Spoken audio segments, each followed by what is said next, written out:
가시자고요. 우리 시험 보실 때 인사관리에서 제일 어려운 파트가 제 개인적으로는 인적자원 개발 파트라고 생각해요. 그리고 제가 그렇게 생각하는 단순히 제 생각뿐만이 아니라 실제 이렇게 수업을 진행해 보면 이 부분이 제일 어렵다고 얘기를 해요. 왜냐하면 용어 자체가 암기할 게 너무 많고요. 암기할 게 너무 많고 그리고 이렇게 가슴에 확 와닿지가 않아요. 그러니까 첫 번째 챕터보다도 더 심각해요. 그래서 이쪽이 제일 어렵고 세 번째, 네 번째에 가면 네 번째도 우리가 많이 접하진 않지만 네 번째는 그래도 쉽거든요. 그리고 세 번째는 우리가 많이 접하는 부분이고 그래서 이쪽이 생각보다 조금 어렵다.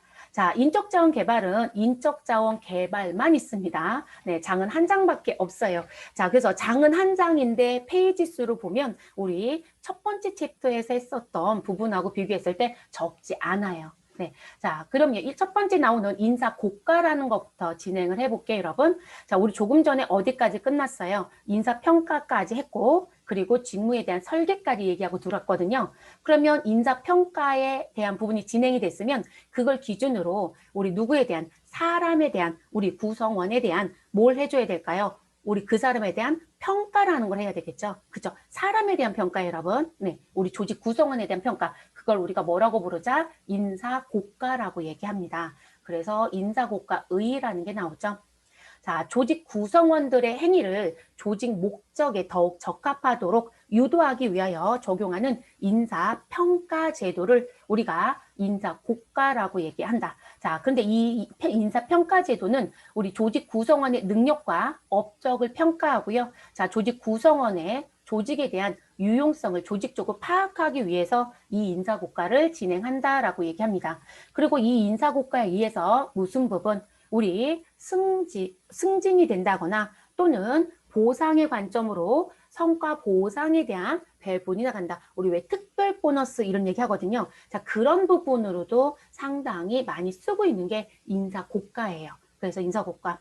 그리고 일상적으로 여러분 회사에서 우리 인사고가 어떻게 한대? 라는 얘기 진짜 쉽게 많이 해요. 그 의미랑 똑같은 얘기거든요. 그걸 우리가 글로 배우는 거예요. 자, 그럼 인사고가에 대한 목적을 들어가서 봤더니 이렇게 얘기를 합니다. 자, 우리 고용관리에 대한 부분을 무엇하겠다? 합리화시키기 위해서 이게 필요하다. 그리고 지금 교육훈련과 능력개발을 촉진시키기 위해서도 인사고가라는 게 필요하더라. 자, 임금관리에 합리적인 부분을 추가하기 위해서도 우리 인사고가가 필요하다. 자, 그리고 경영자의 관리 능력 향상을 위해서도 인사고가가 필요하다. 자, 기타는 버려도 괜찮겠죠, 여러분? 네, 이외에 인사관리 합리화에 때문에 필요하다. 누가 물어보겠어요, 여러분? 우리 1, 2, 3, 4로 내면 딱 좋죠. 자, 그래서 이런 고가의 목적이 있고요. 자, 그리고 이 인사고가를 하기 위한 방법이 뭐가 있냐는 거예요. 근데 여러분 지금 보면 우리 지금 페이지를 좀 들어가서 보시면 여러분 잠시만요. 지금 키가 하나 잘못 눌러줬나 봐요. 네. 왜 이러는 걸까요?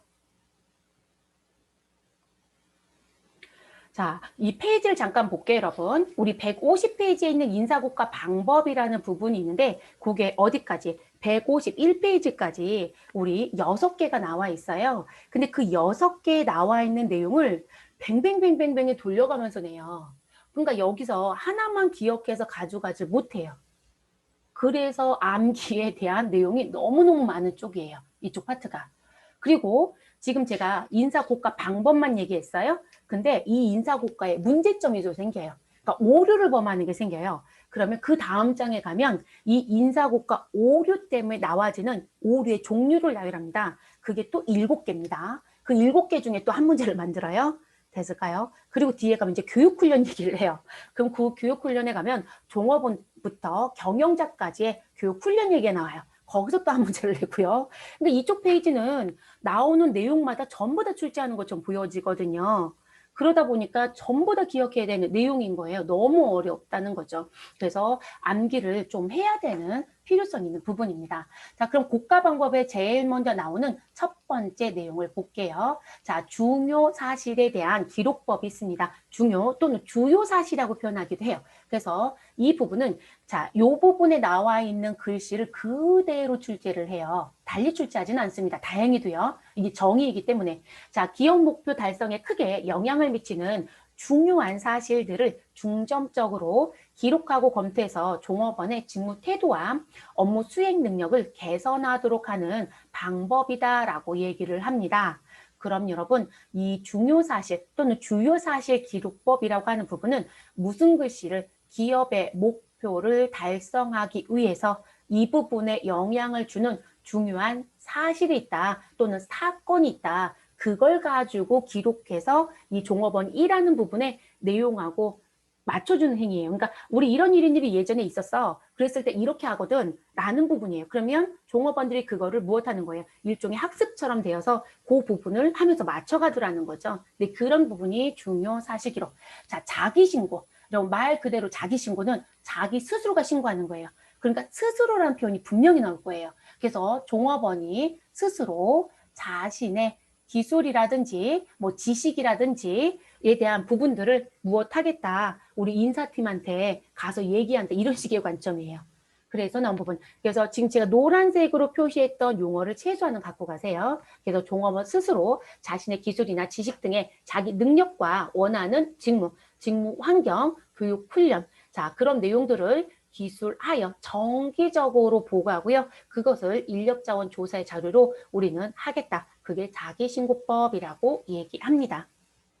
우리 대체적으로 여러분 원하는 부서를 인사과에 얘기하긴 해요. 네, 그건 가능한 얘기긴 하거든요. 근데 그런 식의 관점들. 자, 면접법.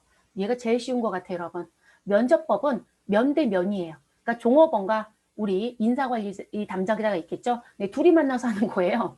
그러니까 상당히 쉽죠, 여러분. 그래서 종업원과의 면접을 통해서 종업원의 업무 수행 능력과 가능성을 찾아내서 직무를 개선하고 종업원을 관리하는 방법. 가장 좋은 방법이긴 한데 여러분 너무 오랜 시간이 걸리지 않을까요? 네, 너무 오랜 시간이 걸린다는 게 단점이긴 합니다.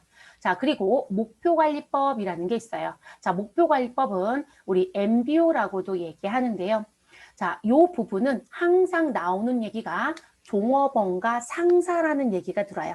왜냐하면 목표 관리라는 건 목표를 세워서 달성을 하고 제대로 했는지 안 했는지 누구랑 종업원이랑 상사랑 둘이 알콩달콩 하는 얘기거든요. 그래서 목표 관리라고 해요. 그래서 종업원이 상사와 협의하여 작업 목표량을 결정하고 자, 그 성과를 부하와 상사가 같이 측정하여 인사고과 자료로 활용하겠다라는 게 목표 관리. 그래서 요 문구만 꼭 기억을 해 주실 것. 자, 다면평가. 다면평가는 한동안 공무원들이 정말 많이 했죠. 또는 여러분 우리 요즘에 대기업들 특히 AS 받고 나면 항상 뭐 와요? 우리 서비스에 대한 거 평가 점수 넣어달라고 오죠. 그게 일종의 다면평가의 하나의 방식이에요. 그래서 다면은 다양한 사람들에 의해서 평가를 하는 걸 진행하겠다는 표현이에요. 자, 여기서 조심할 건요. 시험에서 제일 많이 말장난을 친 게 뭐냐면 저 자기 자신에 대한 부분. 이 다면의 부분을 들어봤을 땐 지금 다양한 사람들이 들어오는구나 라는 건 기억해요. 근데 자기 자신도 포함이에요. 그래서 자기 자신을 포함하여 직속 상사, 동료, 부하 직원, 고객까지 다양하게 평가절을 무엇하겠다? 참여시킨다라는 표현이에요. 반드시 자기 자신을 포함한다라는 거. 최근에도 제외로 냈던 것 같아요. 문제를 냈을 때. 그래서 포함이라는 거 꼭 기억해 주시고요. 자, 그리고 균형성과표라는 부분이 있어요.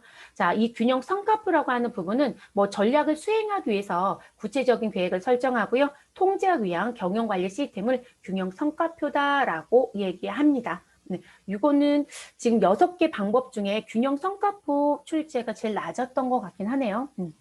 그래서 이렇게 6개 방법 중에 우리는 사용을 하겠다. 자, 인사고과 원칙이 있습니다. 자, 인사고과 원칙도 시험 출제를 하는 부분인데요. 자, 이 고가 부분에 가셔서 조심하실 부분은 문제 지문을 잘 보실 것. 자, 우리가 인사고과 원칙 얘기할 때, 이거 다 기억하세요라는 건 맞아요. 그런데 이 시험 문제 출제하는 출제위원이 기본 원칙으로 묻는 출제위원이 있고요. 그냥 원칙으로 묻는 사람이 있어요. 그래서 기본 원칙과 실시 원칙은 달라요. 됐을까요? 그래서 기본 원칙은 직무 기준의 원칙, 공정성의 원칙, 독립성의 원칙, 납득성의 원칙이 있어요. 직무 기준은 말 그대로 직무 기준 세운 거대로 고가를 줘라. 공정성은 누구나 공평하게 줘라. 독립성은 딴 거랑 연결시키지 말아라. 우리 왜 이게 사람이 하는 일이잖아요. 인사고가가. 그러다 보니까 자기하고 관계가 좋지 않으면 이 인사고가에 반영하는 분들이 있어요. 잘못된 거거든요. 그래서 독립성. 자, 납득성은 끄덕일 수 있어야 된다는 얘기예요. 아, 이 고가가 잘 된 거구나. 아, 나는 이거 인정해요. 이런 식의 관점이에요. 납득할 수 있어야 된다. 자, 그리고 이 인사고가와 관련돼서 실시할 때 지켜줘야 되는 원칙. 자, 인사고가자의 추측 배제와 그리고 고가 불소급이에요, 여러분. 소급이 아니라 불소급. 그러면 여러분 소급을 한다는 얘기예요? 하지 말란 얘기예요? 하지 말라는 얘기겠죠. 자, 그래서 인사고가자의 추측 배제라는 건 아, 이랬을 거야. 본 적도 없고 들은 적도 없고 사실 확인한 적 없어요. 근데 본인이 어림짐작하는 거죠. 그래서 그런 거 하지 말아라. 그리고 이 사람이 인사고가 부분을 들어봤더니 과거에 이런 일이 있었는데 반영이 안 됐는데 근데 현 시점에는 관계가 없는 거예요. 그렇다고 해서 소급 적용하지는 않는다는 거예요. 그래서 불소급이다라는 표현을 사용해요. 불. 자, 그리고 고가 오차라든지 오류 경향 배제의 원칙. 자, 이 부분이 우리 뒤쪽에 가면 다음 페이지에 나오는 부분에 무슨 부분? 아, 나 인사고가 하는데 오류를 범했네. 자, 그 오류를 범하지 말아야 된다는 표현인 거예요. 그 부분을 피해라 라는 부분. 그래서 요 부분들 그래서 섞어 내는지 따로 내는지 꼭 기억해 주실 것. 자, 인사고가 실시 절차에 갔어요. 자, 그랬더니 아, 인사고가의 목적을 결정해라. 자, 그러면 이 고가 목적이 결정이 되면 그 다음에 고가 대상자를 선정하고 자, 대상자 선정이 됐으면 그 선정된 대상자를 어떤 방법에 의해서 고가를 해야 될지 결정해야 되겠죠. 그래서 고가 방식을 결정하고요. 고가 요소를 선정을 하고 합니다. 자, 그리고 내려와서 인사 고가자에 대한 선임과 인사 고가를 실시합니다. 자, 그리고 인사고가 자료의 수집과 조정과 정리. 자, 그리고 그 고가 자료를 활용, 그리고 보관하는 단계로 넘어갑니다. 자, 이 부분에 내는 문제 중엔 인사고가 요소는 반드시 기억. 자, 그래서 인사고가 요소는 종업원의 무슨 요소? 능력 요소라는 게 있다. 자, 그리고 종업원의 업적 요소라는 게 있고, 그리고 태도라는 요소가 있어요. 자, 그래서 이 요소에 대한 부분. 이거 뭐일까요, 여러분? 인사고가 요소는 다음 중 무엇인가요? 라고 하면 능력 요소, 업적 요소, 태도 요소. 자, 얘를 조금 더 깊이 내고 싶어요. 그러면 지식, 기술, 자격증은 능력 요소에 속하는 거고, 자, 매출액, 생산량, 불량률, 사고율은 업적 요소에 속하는 거고, 성격이나 근무 태도는 태도에 속하는 거예요. 여기까지 출제가 돼요, 여러분. 그래서 이 고가 요소도 가져가야 됩니다. 그러니까 실시 절차를 내는 게 아니라 고가 요소를 내고 있기 때문에 반드시 가져가셔야 되는 부분. 자, 넘어가시죠. 자, 인사고가 오류와 극소화 방안이라는 게 나옵니다. 전부 다 기억합니다. 자, 인사고가를 진행하는 중에 지금 1번부터 7번까지 나온 오류를 범하면 안 됩니다. 라는 표현으로 이해하시고 들어가시면 되겠습니다. 자, 그럼 첫 번째 어떤 오류가 있느냐? 관대하게 보거나 또는 가혹하게 보거나 이런 관대하라는 게 뭐예요? 무조건 좋게만 봐주는 거. 그죠? 잘못했어도 안 혼내는 거. 이런 게 관대한 거죠. 과혹하는 뭘까요? 아니 그닥 잘못한 게 아닌데 너무 이 사람한테 잘못됐다고 하는 거. 나쁘게만 보는 거죠. 자, 그런 용어가 들어와요. 그래서 이 두 가지에 대한 얘기예요. 그러니까 극과 극으로 가는 거예요, 여러분. 극과 극으로. 그래서 관대하 경향 또는 가혹하 경향은 실제보다 좋게 보거나 또는 실제보다 나쁘게 본다라고 얘기합니다. 자, 그 부분을 우리는 관대 또는 가혹하 경향이라고 얘기합니다. 됐어요, 여러분? 그러면 여러분 요거는 여기 방법까지 갖고 가시면 되는데 자, 지금 글을 들어봐도 별로 어렵지 않죠. 네, 이거 크게 어렵지 않아요. 자, 그런데 이 관대나 과혹이라는 부분을 안 하려면 우리는 평가 방법을 적용할 때 어떠한 방식으로 하면 좋겠느냐. 강제 할당법을 쓰면 된다라고 얘기합니다. 그래서 강제 할당법을 쓰고요. 그리고 평가하는 요소에 대해서 정의를 명확하게 하시고 그리고 평가자에 대해서 평가 전 주의 깊은 평가를 하도록 무엇 하셔야 되나? 훈련을 시켜라. 그렇죠. 이런 평가를 사람이 하는 거니까 그 사람한테 우리는 이렇게 합니다라는 얘기를 누군가는 해야 된다는 얘기겠죠. 강제 할당법은 시험에 내는 경우가 간혹 있어서 표현을 했습니다. 자, 중심화 경향입니다. 중심화. 여러분, 중심화는요, 가운데에 막대 세우는 거. 자, 그래서 이 중심화 가운데 막대 세운다는 건 여러분도 아마 설문지 해본 적 있을 거예요. 그러면 그 설문지에 갔더니 지금 1번, 2번, 3번 이렇게 되는데 여기 체크박스가 있더라. 이런 부분. 그러면 무슨 부분? 이 글도 안 읽어요. 무슨 애요? 이렇게 하고 있는 분들이 있어요. 가운데 기둥 세우고 있는 거죠? 이해되셨어요? 그게 중심화 경향이에요. 그러면 1번은 나쁘다, 2번은 좋다, 2번은 보통이다. 이런 의미거든요. 그러니까 보통으로 다 주는 거예요. 말도 안 되는 얘기겠죠. 네, 그게 중심화 경향입니다. 그래서 요 얘기만 기억하시면 큰 문제는 없을 것 같아요. 네, 그래서 이런 부분은 그렇게 기억해 주시면 되시고 자, 우리 표시할게요, 여러분. 자, 대부분 중간 또는 보통으로 평가하는 경향이다라고 얘기합니다. 자, 그래서 이걸 못하게끔 하려면 우리 관대야, 가혹화처럼 무슨 부분? 강제 할당법을 써라. 자, 그리고 제가 아까 1, 2, 3 그러면 홀수예요, 짝수예요? 홀수죠? 이런 부분은 홀수 주시면 안 돼요. 그래서 가운데 세우기가 되는 거거든요. 그러니까 5에 대한 관점도 주면 안 돼요. 1, 2, 3, 4, 5. 그러면 또 3으로 주겠죠?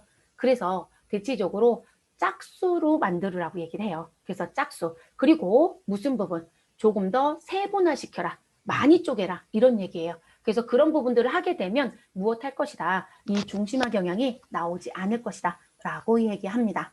자, 그 다음 논리적 오류라는 거 들어갈게요. 논리적 오류. 자, 논리적 오류라고 하는 건 이 부분 또 볼게요. 각 고가 요소 간에 논리적으로 관계가 있는 경우 상대적으로 높은 고가 요소가 있으면 다른 고가 요소도 높게 평가하는 것이다. 라고 얘기합니다. 그럼 무슨 얘기냐면 여러분 요소가 다양하게 있을 거예요. 그죠? 고가 요소가. 근데 그 고가 요소 중에 우리가 왜 점수가 높은 게 있다라는 거예요. 평가 점수가 높은 거. 그러면 다른 것도 무엇 하겠다? 다 높게 주겠다. 말이 안 되는 얘기지 않아요, 여러분? 근데 그런 식으로 가는 거. 그래서 그런 걸 얘 논리적이지 않잖아. 라는 표현이에요. 그래서 논리적 오류. 그러면 우리가 가져갈 건 요거만 가져가시면 되겠죠. 자, 높은 고가 요소가 있으면 다른 고가 요소도 무엇한다? 높게 평가하는 오류가 논리적 오류이다. 됐을까요? 그래서 요 부분만 가져갑니다. 아래쪽 얘기는 안 할게요. 자, 현혹 효과. 우리 여러분 현혹은 뭐예요? 누구 이렇게 현혹한다 표현하잖아요. 그 현혹이에요. 자, 그래서 현혹은 다른 말로 후광 효과라고 돼요. 후광.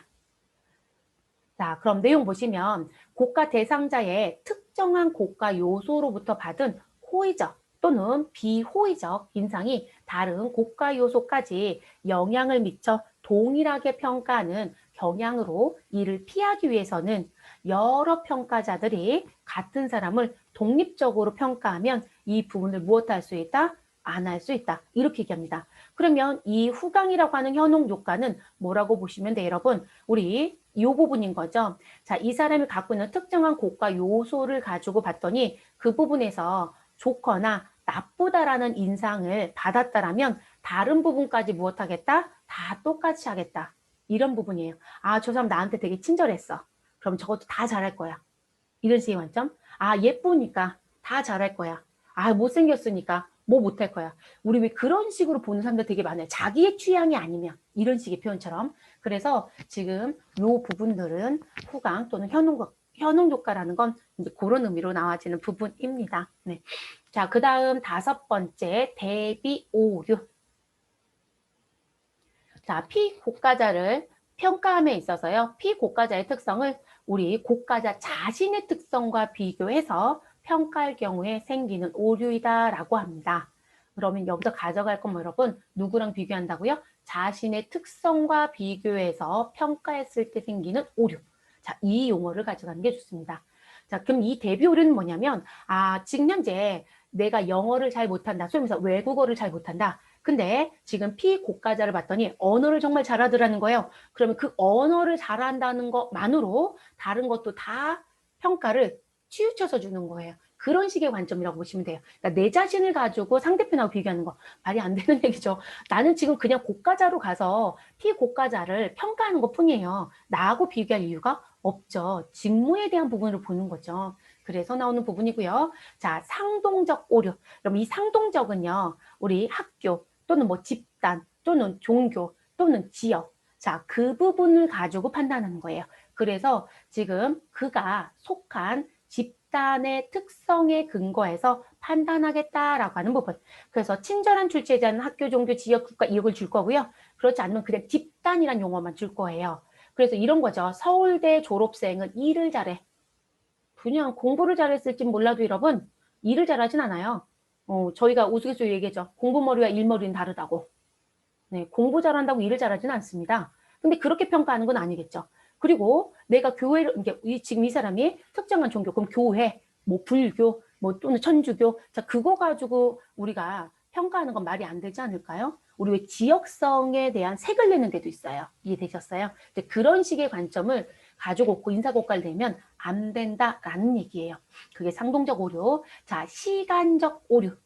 자, 과거 행위보다는 바로 최근의 행위가 영향을 받아서 평가에 미치는 오류. 그게 시간적 오류예요. 그러면 무슨 부분? 최근의 행위가 영향을 받아서라는 부분.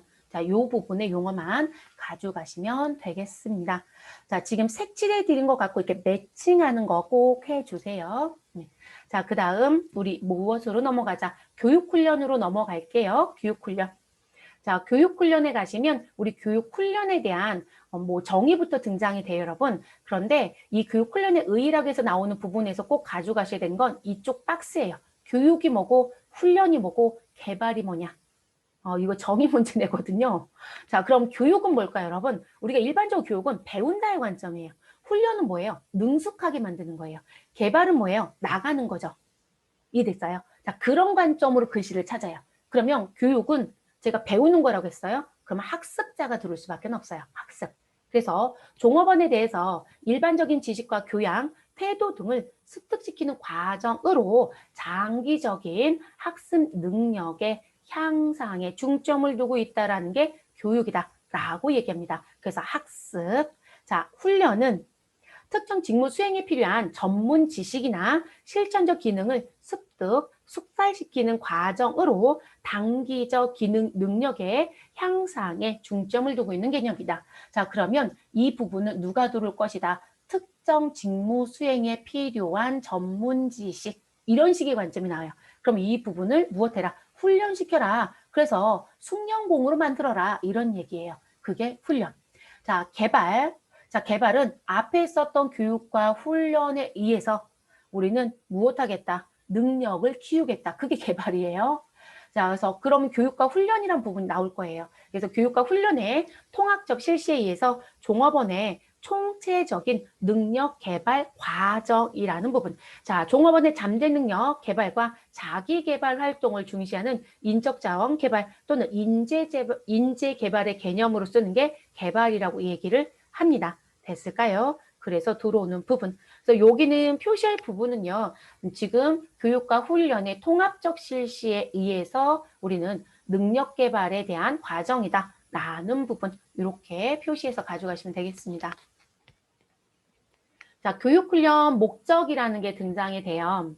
자, 지금 교육훈련 목적에 가서 봤더니요. 생산성 증가, 뭐 감독자 부담의 감소, 사기가 향상이 되고 경력 개발이 되고 환경에 적응할 수 있고 사고율이 감소가 되고 조직 안전성과 탄력성의 증가를 가져오는 게 교육훈련을 하고자 하는 목적이다. 다 맞는 얘기예요, 여러분. 우리 훈련이 잘 돼서 미숙련공이 숙련공으로 많이 들어가져 있으면 상당히 생산성은 좋아지는 게 맞아요.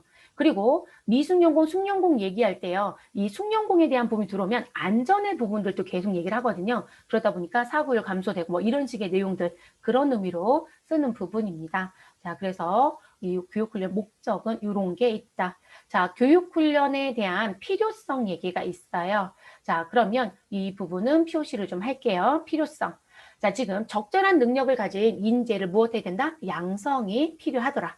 자, 종업원 적성에 맞는 기능 내지 기술을 개발하기 위해서 교육훈련이 필요하다.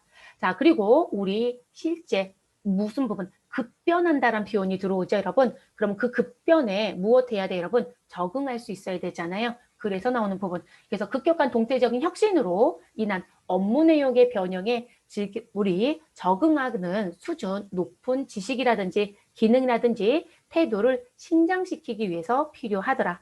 자, 경제성장의 고도화에서 오는 인력 부족을 소수 정예주의로 이행하기 위해서 우리 필요하더라. 그렇죠, 여러분? 무슨 부분요? 우리 생산 현장이 자동화가 돼 가잖아요. 그런데도 그 부분에 사람은 사실 필요하긴 합니다. 그러면 그런 부분을 우리가 대비해야 되는 부분들. 자, 그리고 5번째, 단순화 내지 기계적 직무 처리의 새로운 지식과 방법을 체득함으로써 사기를 올려주고 동기 유발을 시키고 나아가서는 개인적 욕구의 충족과 자기 개발의 기회를 부여하기 위해서 우리 교육훈련은 필요하다라고 얘기를 합니다. 뭐 특별하게 그리 어렵거나 하는 부분은 없어 보여요. 그래서 이런 내용들로 또 나와지는 부분이기 때문에 꼭 숙지를 하셔야 되는 부분이에요, 여러분.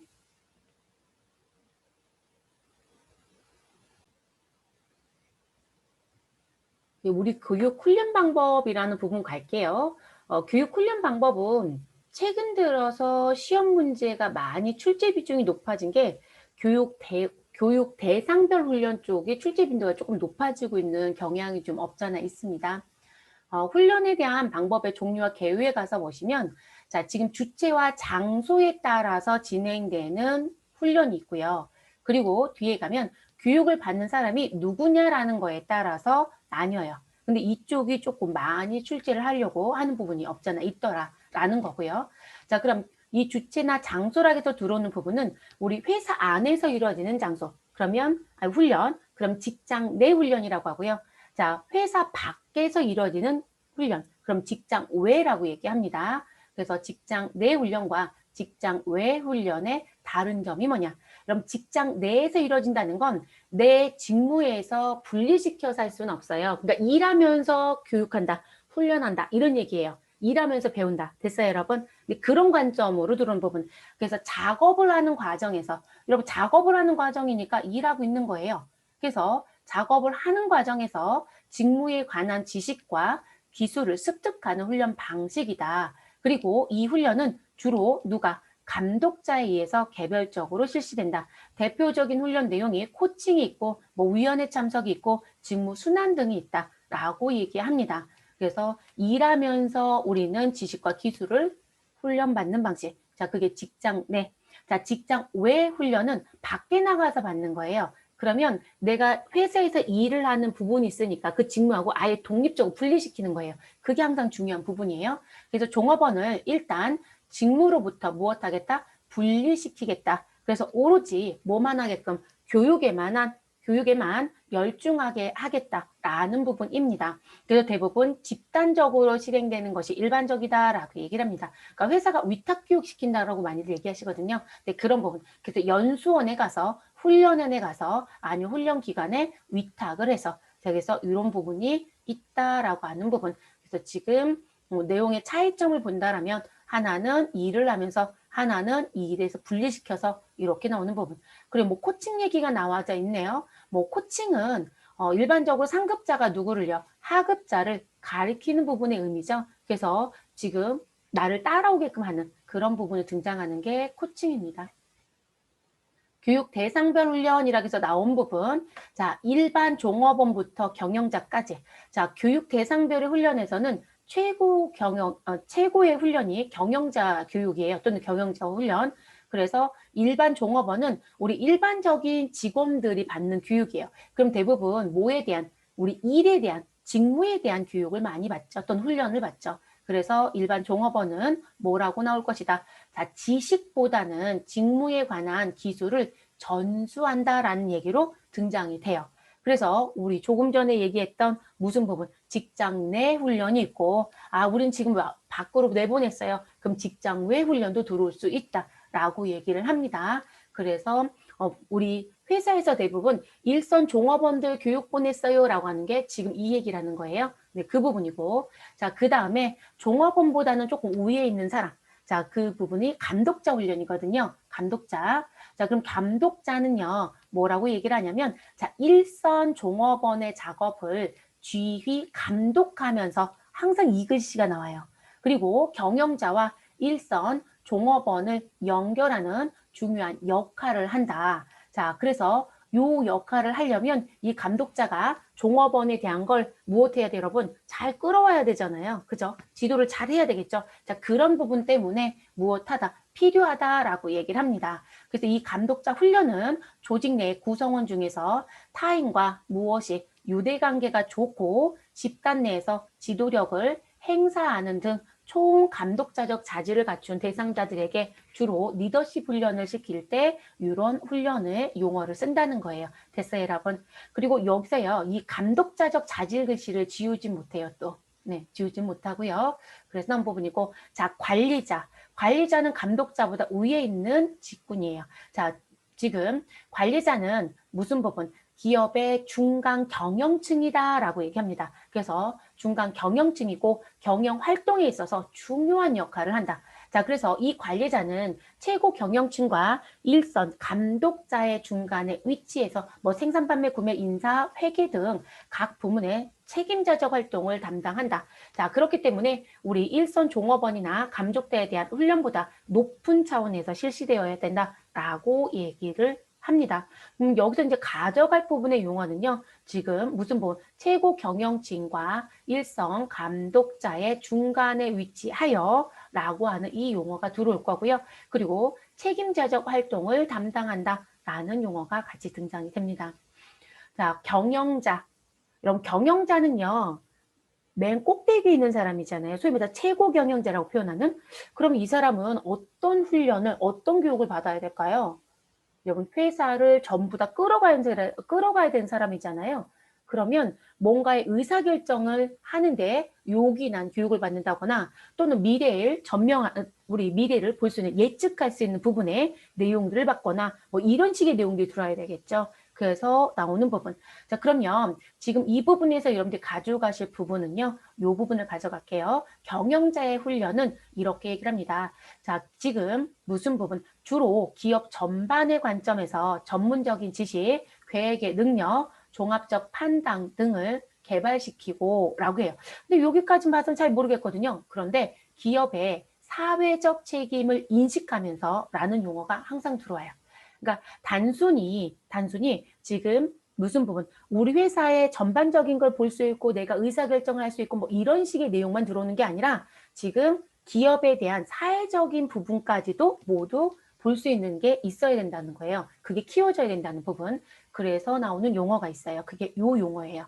그래서 최고 경영자로서 의사 결정을 할 수 있도록 훈련을 한다라고 얘기를 합니다. 뭐 우리 AMP, 뭐 ATP 이건 모르셔도 괜찮습니다. 됐을까요, 여러분? 그래서 요거 최근에 이런 문제도 냈어요. 여기는 글씨 쭉 써주고요. 그리고 가로 치우기 냈어요. 근데 여러분 하나가 아니고요. 한 가에는 누구들하고 나에는 누구들하고 C에는 누구들하고 뭐 이런 식으로도 문제 출제를 하거든요. 그래서 나오는 부분들. 근데 대부분 일선 종업원보다는 감독자, 관리자, 경영자 쪽이 조금 더 치중된 경향은 있어요. 그래서 요 네 가지 기억해 주시고 자, 교육훈련 실시기법. 이런 박스가 한가득이에요. 이게 155페이지부터 어디까지 156페이지까지 이런 내용이 정말 많아요. 그래서 이 부분도 좀 어렵죠. 다 암기해야 되니까. 자, 강의식 교육 제일 쉬워요. 그래서 안 내요. 그럼 강의식은 제가 여러분들이 지금 하는 게 강의식이잖아요. 이해되셨어요? 네. 그래서 지금 학교 교육에서 널리 이용되고 있는 교육 방법이다. 자, 그래서 훈련 담당자가 강단에서 무슨 부분 일방적으로 주제에 대해서 강의를 하고 종업원은 이를 경청해서 우리 무엇하고 있다? 배우고 있다. 이런 식의 관점. 그게 강의식 교육입니다. 자, 직무 순회법. 자, 직무 순회법은요. 우리 직무를 무엇하겠다? 교대시켜서 다양한 직무에 대한 지식과 경험을 습득하게끔 하겠다. 그러니까 반드시 문구에 뭐가 나온다? 우리 직무를 교대시킨다라는 부분이 들어올 수밖에 없어요. 그게 직무 순회법에 대한 부분입니다.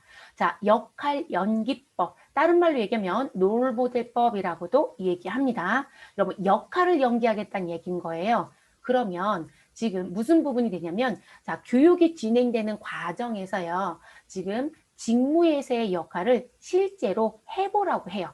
자, 그래서 그걸 본인이 하면서 그 부분으로 무슨 부분? 우리 뭔가를 습득하고 그리고 이때는 이런 애로사항이 있구나 뭐 이런 식의 내용들을 교육하려고 하는 부분이에요.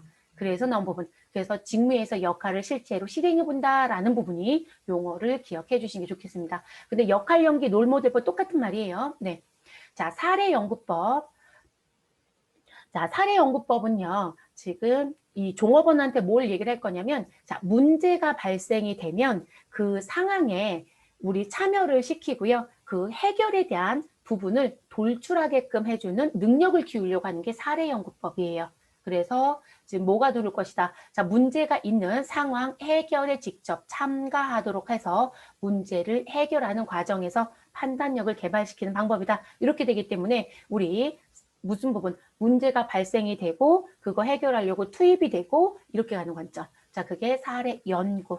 자, 도제 훈련. 이건 상당히 많이들 알아들으실 수 있으시죠, 여러분? 우리 미용실, 병원, 그죠? 의사들 도제 훈련 시키잖아요. 미용실에 가시면 미용하시는 분들, 그쵸? 그분들 도제 훈련 하죠.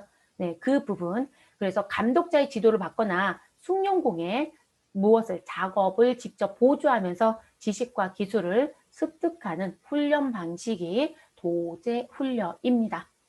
이 부분은 의미만 기억해도 크게 문제될 것 같지는 않아요. 네. 그래서 전 이 자리만 표시해 드릴게요. 자, 감수성 훈련이라는 부분. 자, 이 감수성 훈련은요, 우리 문화의 고도라고 표현하기도 해요. 문화의 고도. 이러면 감수성이라는 게 요즘에 감수성 얘기가 정말 많이 나오지 않아요? 이거에 따라서 뭔가를 보는 시각이 달라지기도 한다고 하고요. 그래서 문화의 고도라고 하는데 이게 무슨 얘기시냐면 내가 타인을 보면서 내 스스로가 무엇하는 거예요. 느끼고 공감할 수 있는 능력들. 그게 감수성이에요. 네, 그런 부분들이. 그래서 나오는 부분. 그러니까 이게 가장 쉽게 내면 문화의 고도를 등장시키면서 첫 번째부터 두 번째 있는 글씨를 낼 거예요. 그렇지 않다라면 지금 현재 공감한다 또는 본인이 그걸 느꼈다 뭐 이런 식의 내용으로 낼 거예요. 그래서 글씨는 바뀔 수는 있습니다. 자, 참가자를 모든 관계 집단에서 분리시켜 문화적으로 고립시키고 자, 직무 훈련의 한 방식으로 피훈련자가 훈련 기간 중 훈련자로부터 엄격한 감독하에 지도를 받는 훈련 방식이다. 됐을까요? 근데 문화의 고도라는 부분에 이렇게 떼어내서 내게 분리시킨다는 얘기를 하고 있잖아요. 그렇기 때문에 지금 이 사람이 뭐 좌절감을 내가 직접 느낄 수도 있고 타인이 느끼고 있는 감정을 내가 공감할 수 있게끔 하는 관점을 키워주는 능력이에요. 그게 감수성 훈련이라고 얘기를 합니다. 자, 넘어가겠습니다. 자, 브레인스토밍. 여러분, 이거는 우리 왜 만화나 이런 거 보시면 사람 머리에 이렇게 풍선 그려져 있죠, 여러분. 구름 모양처럼. 그게 브레인스토밍이죠. 자, 그래서 나온 부분. 이 브레인스토밍 같은 경우는, 뭐가 나올 거냐면, 아이디어 창출이라는 부분이 나올 거예요. 아이디어 창출. 자, 그래서 새로운 아이디어를 창출하려고 우리 진행하고 있는 일종의 회의 방식이다라는 표현도 해요. 그리고 아이디어의 연쇄 반응을 일으켜서 우리는 무슨 부분, 새로운 뭔가를 계속 만들어낸다. 라고도 얘기합니다. 그리고 이 브레인스토밍은 이 아이디어를 자유롭게 다 의견을 내는 거예요. 3, 3, 5 모여서. 그런데 타인의 아이디어를 비판하거나 또는 그거에 대해서 질책을 하거나 할 수는 없어요. 그러니까 지금 의견을 계속 왔다 갔다 하면서 더 좋은 거를 창출하려고 서로 의견을 나누긴 하지만 그 부분에 대해서 나쁘게 얘기할 필요는 없다라는 거거든요. 네, 그게 브레인스토밍입니다. 자, 그 다음 인바스켓 기법. 여러분, 인바스켓은 바스켓 아니란 표현이잖아요. 그러면 그 바스켓에 뭔가를 넣어놓고 꺼내서 우리가 내용을 보고 그리고 해결하는 능력을 키우겠다는 관점이에요. 네. 그래서 실제 상황과 비슷하게 상황을 부여하는 방법으로 주로 문제 해결 능력이라든지 기회 능력을 향상시키는 방법으로 이용되는 기법이 인바스켓 기법이다라고 합니다. 그래서 문제 해결 능력이나 기회 능력을 향상시키기 위한 훈련 기법 이렇게 기억하시면 될 것 같고요. 자, 행동 모델법. 모범적인 행동을 따라가게끔 하는 거. 쉽게 생각하면. 자, 그래서 관리자나 종업원에게 하고자 하는 상황에 대해서 가장 모범적인 행동을 무엇하고 제시하고요. 교육 참가자가 그 행동을 이해해서 그대로 모방하게끔 하겠다라는 게 행동 모델법입니다. 자, 액션 러닝이라는 것도 있습니다. 자, 액션 러닝은 제3의 물결이라고도 하는 혁신적인 기법이라고 해요. 제3의 물결. 그러니까 만약에 제3의 물결 글씨가 들어왔다 그러면 아무것도 보지 마시고 그냥 액션 러닝 이렇게 하시면 되니까. 자, 그래서 3의 물결. 자, 교육 참가자들이 소규모 집단을 구성하고 개인과 집단이 팀워크를 바탕으로 경영상의 실제 문제를 정해진 시점까지 무엇하겠다 해결하도록 하여 문제 해결 과정에 대한 성찰을 통해서 학습하도록 지원하는 교육 방식이에요. 여러분 액션이잖아요. 우리 왜 그 영화 찍거나 하신 분들 액션 그럼 뭐예요? 시작하죠. 그런 의미예요. 네, 그런 의미로 만들어진 용어거든요. 그래서 지금 문제가 발생이 되면 그 문제에 직접적으로 들어가서 우리 무엇해보자, 해결해보자 라는 식의 관점으로 움직이는 거. 자, 원격 교육훈련. 그럼 지금 제가 원격하는 거죠? 우리 지금 현재 온라인 교육이에요, 오프라인 교육이에요, 여러분? 온라인 교육이잖아요. 네, 이게 원격 교육 훈련이겠죠. 네, 이런 식으로 진행되는 부분들. 그래서 뭐 컴퓨터와 통신 기술을 사용해서 우리 교육 훈련을 제공하고 있다. 뭐 이런 교육, 뭐 이런 식의 관점이겠죠. 자, 그리드 훈련. 이런 그리드 훈련은 9.90이라는 부분 제일 좋은 거예요. 이게 뭐 1.9 뭐 이런 식으로 계속 단계별로 나오는 부분이 있거든요. 그래서 9.90이라는 전제를 가지고 우리는 무엇 하겠다? 훈련을 시키겠다. 자, 이 그리드 훈련은 생산 중심이냐 인간 중심이냐에 따라서 1.9, 2.9 뭐 이런 식의 숫자들이 등장을 해요. 그러면 지금 그 생산 중심과 인간 중심에 대한 내용을 놓고 봤을 때 우리 극대화될 수 있는 가장 좋은 점을 찾아라. 근데 그걸 찾아보니까 9.90이더라. 이런 얘기예요. 그래서 나오는 부분. 그래서 이 문구에 보면 이 문구가 등장할 수밖에 없어요. 생산 중심과 인간 중심이라는 부분. 그래서 가장 이상적인 리더는 생산에 대한 관심과 인간에 대한 관심을 모두 극대화하는 부분이다. 아이고. 지울게 여러분. 네. 그래서 요거는 표시를 해야 돼서. 자, 그래서 그 부분. 자, 상호작용 분석이라는 부분. 자, 우리 감수성 훈련 얘기했었잖아요, 여러분. 그 감수성 훈련에서 나온 것처럼요. 피교육자로 하여금 자신의 행동에 대한 인식을 높이고 동시에 행동 개선을 유도하는 행동 개발 방법이 상호작용 분석. 자, 집단 간의 대면이라는 것도 있는데요. 요거는 대면 회화법이라고도 얘기합니다. 그래서 작업 집단 또는 과업 집단들 사이 또는 실무 부서 또는 전문 스태프 부서 간에 우리 갈등 관계를 해소시키고 집단 간에 보다 협조적이고 상호적인 작용을 유도하기 위해서 진행하는 부분입니다. 자, 심포지움이라는 거 많이 들어보시지 않았어요, 여러분? 우리 심포지움 한다면 큰 회의실을 빌고 거기에 사람들이 쫙 앉아있고 무엇해 여러분? 뭔가 열심히 얘기하면서 뭔가 설명도 듣고 막 이런 거. 그게 심포지움이죠. 네, 그래서 나오는 부분.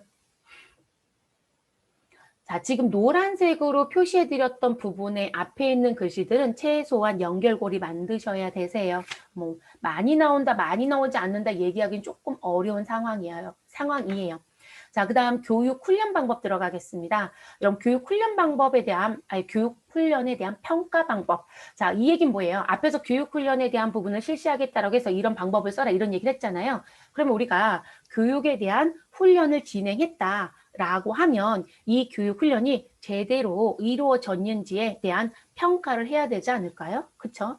왜냐면 회사가 교육 훈련을 보낸다라면 그것만큼에 대한 무엇이 비용이 발생이 돼요. 그러면 지금 비용은 계속 들어가고 있는데 아니 지금 능력은 올라가지도 않고 진짜 도대체 왜 이 교육을 보냈는지도 모르겠다 라고 하면 그 교육 실행을 안 하는 게 맞거든요. 그래서 나오는 부분의 내용이 평가라는 부분이에요. 자, 근데 이 교육 평가 부분 중에 우리는 요 내용을 시험에서 내기 시작을 했어요. 이 음역 박스 내용. 자, 그래서 인사평가의 평가 시, 자, 이런 4가지 내용이 제대로 들어와져 있는지를 항상 점검을 해야 된다. 또는 이 인사평가가 인사고가라는 부분을 얘기할 수도 있어요. 그래서 인사고가 평가 시 유의해야 되는 사항이 있다. 그래서 유의사항 4가지, 타당성, 신뢰성, 수용성, 실용성. 자, 그래서 이 4가지가 충족되는지. 자, 타당성이라고 하는 건 평가 내용이 평가의 목적을 잘 반영하고 있는지에 대한 걸 점검해라. 자, 신뢰성, 믿을 수 있어야 된다는 얘기겠죠. 자, 특정하고자 하는 내용을 정확하게 측정되었는지에 대한 걸 점검할 수 있어야 된다. 자, 수용성, 피평가자들이 평가 결과와 활용 목적에 동의하였는가에 대한 점검, 실용성, 인사고과의 설계와 실행이 들어가는 비용이 적정한가에 대한 점검. 제가 아까 평가 방법 얘기할 때 무슨 얘기했어요? 이 평가에 대한 방법이 조금 잘못됐다라고 하면, 훈련에 대한 부분이 우리하고 맞지 않는다라면 비용은 계속 들어가고 이런 얘기 했었잖아요. 근데 그런 식의 부분 때문에 들어온 게 실용성이거든요. 그래서 적정한지도 다 봐야 되기 때문에 요거는 기억을 하시는 게 좋겠습니다. 네, 시험 문제 내고 있는 부분이에요. 그래서 요 앞에 거만 내거나 뒤에까지 내거나 최소한 타당성, 신뢰성, 수용성, 실용성은 최소한은 기억하는 게 좋겠습니다. 자, 그래서 여기까지가 교육 훈련과 관련돼서 나와지는 부분이에요. 자, 그럼 이제 그 다음 장에 가시면 이제 뭐가 등장이 될 거냐면요. 우리 이제 이동과 승진과 퇴직이라는 부분이 이제 등장이 됩니다. 요건 좀 나눠서 갈게요.